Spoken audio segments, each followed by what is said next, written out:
I'd just like to make the point that we're very fortunate that His Majesty has allowed us to use Buckingham Palace for this event, and I need to say that.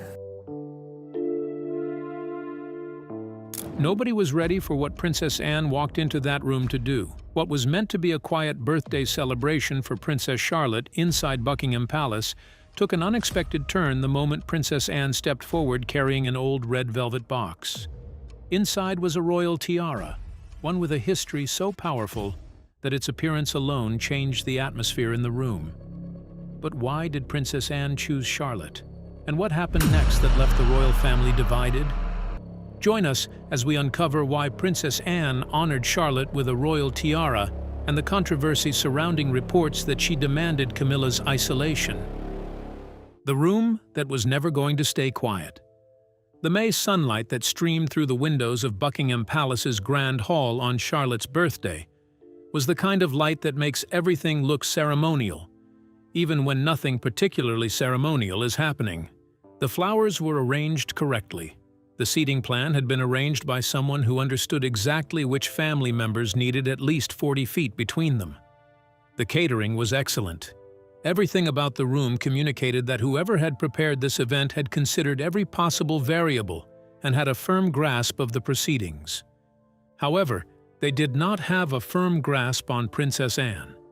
She walked in wearing a dark suit, her hair in a high, tight bun, with the expression of someone who has already decided what to do and is simply waiting for the appropriate moment to do it. She did not make a fuss of her arrival. She found her position at the front of the room, waited until the ambient conversation dropped to something approaching silence, and then began.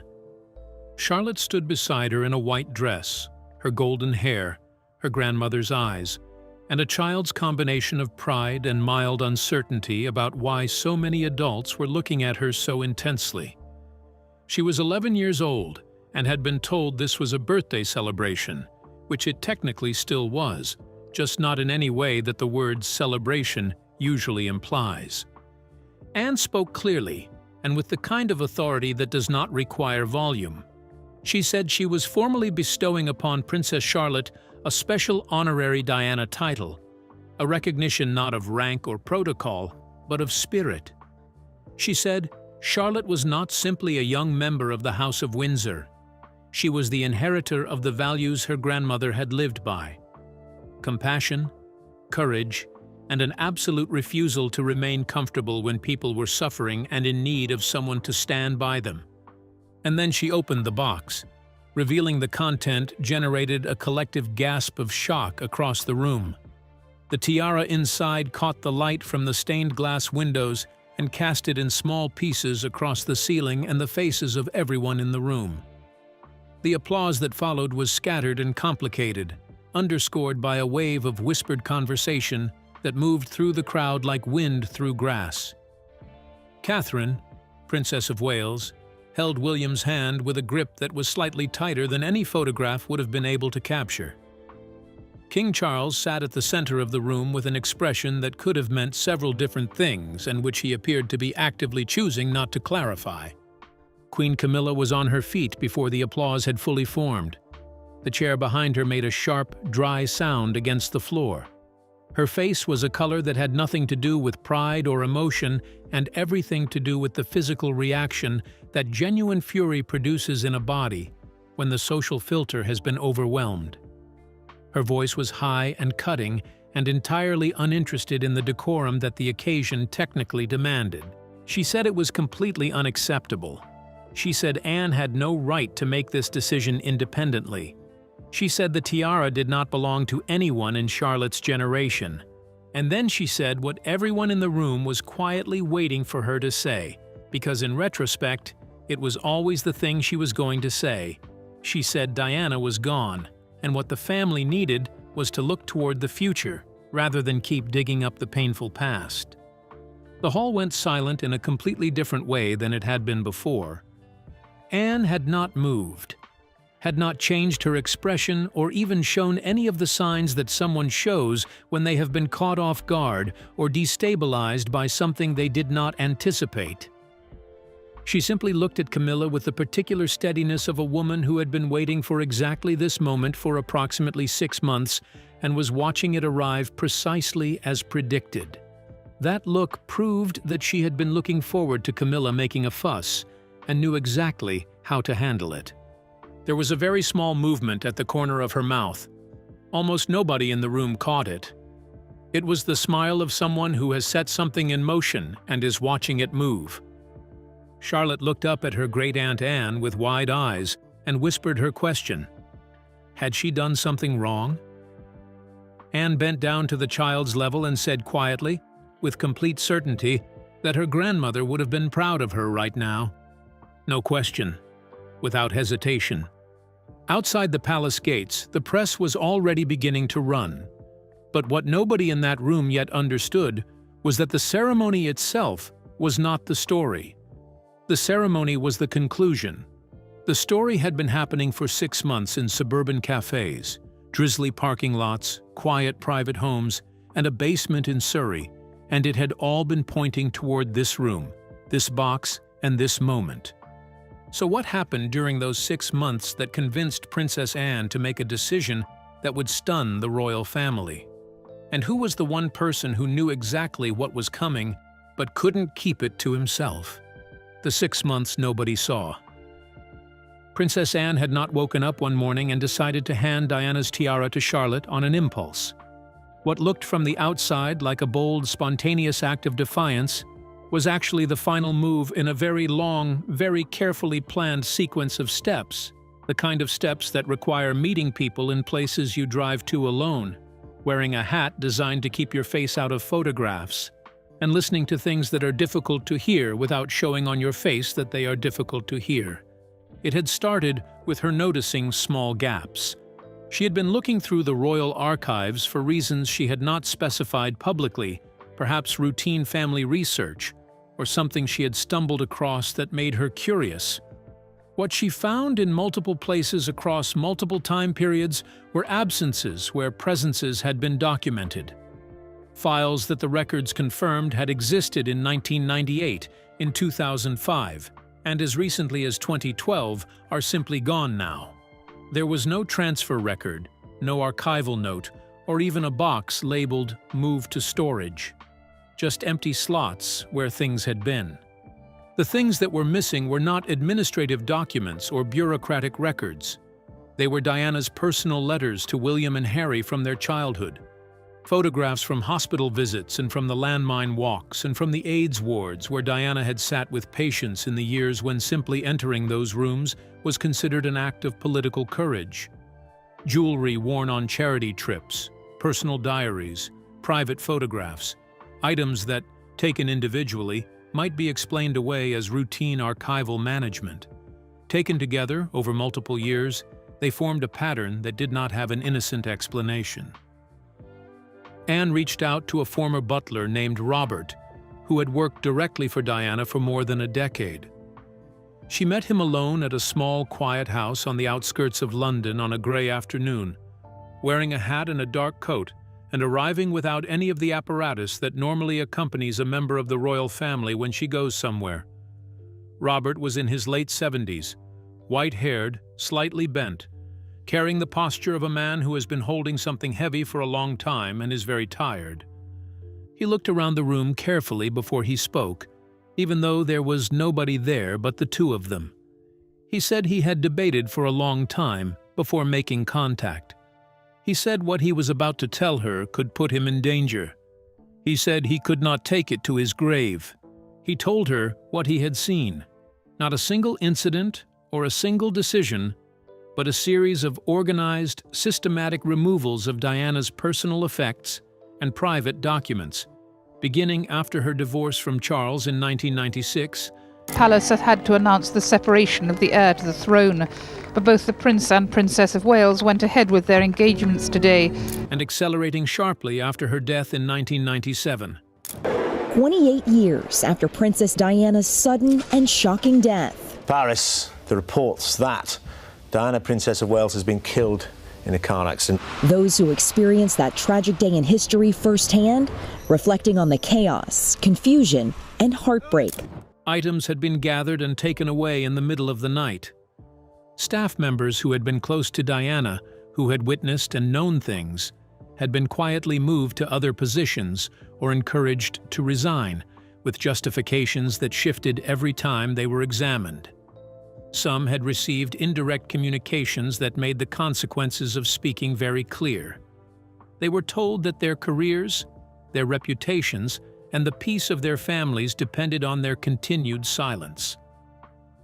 Robert had survived by being careful, but his conscience had outlasted his caution, and by the time he sat across from Anne, he had been carrying the weight of what he knew for nearly 3 decades, and he could not carry it any further. Anne listened to everything he said without interrupting him. When he finished, she held his hand briefly and told him what he had told her would not be wasted. She drove home that evening with a very different understanding of what she was dealing with. This was not bureaucratic carelessness or natural erosion of archival materials over time. It was deliberate and has been sustained over years. This had a clear purpose to transform Diana from a symbol of compassion and popular connection into simply a sad historical chapter, an unhappy wife, a difficult woman, someone the institution had suffered through and then moved past, someone young people would encounter only in carefully edited summaries that left out everything that made her extraordinary. Anne was not going to allow that to be the end of the story. She just needed something more than the testimony of an elderly man with a conscience. She needed something a court of opinion could not explain away. But where do you find the kind of evidence that can change a story everyone believes they already know? The basement safe in Surrey. The thing she needed was in Surrey, in a modest house, in a room in the basement, in a safe that had been locked for 20 years. Edward Langford had worked as an archive assistant for the palace until 2008.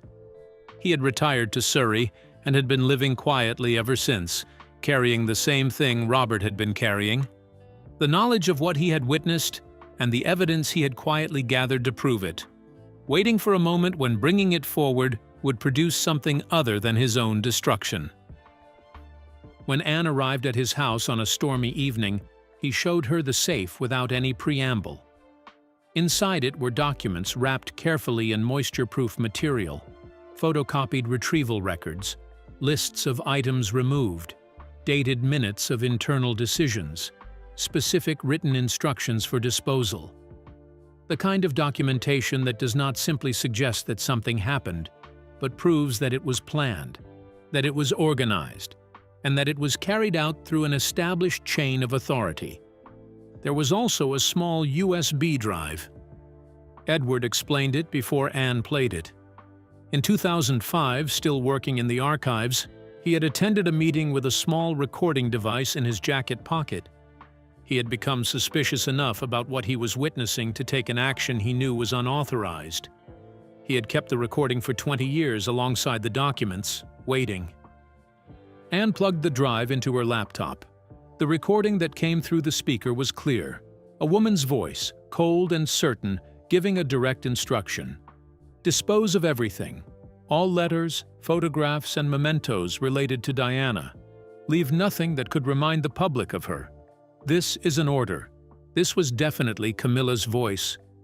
From 2005, the year she married King Charles. Giving a direct order to erase Diana's presence from the palace records. Anne sat without moving for a moment that Edward said later felt longer than it probably was. When she finally stood and gathered the documents to leave, she held them against her in the rain all the way to her car. She had spent 6 months building toward this. She had known something like this existed. Holding the actual proof of it in your hands on a stormy evening in Surrey is a different thing from knowing it exists. And she allowed herself to feel the difference before she started the car and drove home. The question now was not whether she had enough. She had more than enough. The question was when and how to use it in a way that could not be quietly dismantled before it reached the people it needed to reach. But before Anne could make her next move, someone else had already realized the situation was becoming far more serious than expected. So, what happens when the person at the center of the story realizes the walls may be closing in, Camilla's response, and how it made everything worse. Camilla had not been entirely unaware that something was moving in the shadows of the palace. Her sources were good, and she had been using them. She knew Anne was asking questions. She knew Anne was contacting former staff members, but she did not know exactly how much Anne had or how far back the documentation went, but she understood enough to know that action was required. Her response was swift, thorough, and ultimately beside the point. She ordered a final removal of whatever remaining records existed in the archive system that connected back to Diana or to the disposal operations. The work was done within 48 hours, clean, complete, no digital footprints, no transfer documentation, nothing in the accessible systems that could be retrieved. She believed she had removed the last of the evidence. She also had calls made to former staff members she suspected Anne might be approaching. The calls were carefully worded and delivered through intermediaries, but the meaning was not subtle. People who had built quiet retirements and had families they valued were reminded that speaking about things they had witnessed could be costly in specific and practical ways. The calls were designed to produce silence, and for some of the people who received them, they did. She also assembled a contingency plan, a set of internal documents that pointed blame toward a long-departed secretary who had left more than 15 years earlier and had died 2 years ago. If evidence surfaced and could not be denied, Camilla had prepared a version of events in which all of it had been the unauthorized personal decision of someone who could no longer speak for themselves. All of it was thorough, all of it was fast, and all of it was aimed at documents and records that were no longer in the systems she was cleaning, because Edward Langford had made his copies years before any of her operations could reach them, and had stored them in a safe in Surrey that nobody in her circle knew existed. She had spent 72 hours executing a counter-operation against evidence that was sitting dry and safe and completely untouched approximately 30 miles from the palace, in the basement of a retired archive assistant who had been waiting 20 years for exactly this conversation. But if the evidence had survived untouched, there was only one question left. What would happen when everyone who mattered was finally forced to hear it? The room with no exit. Charles convened the internal meeting 3 weeks after the ceremony. Private room, core members, doors closed, no public record. Anne arrived carrying the folder she had been building for 6 months. She placed it on the table without introduction. Then she played the recording. Camilla's voice from 2005 filled the room. The instruction to dispose of everything. The language about leaving nothing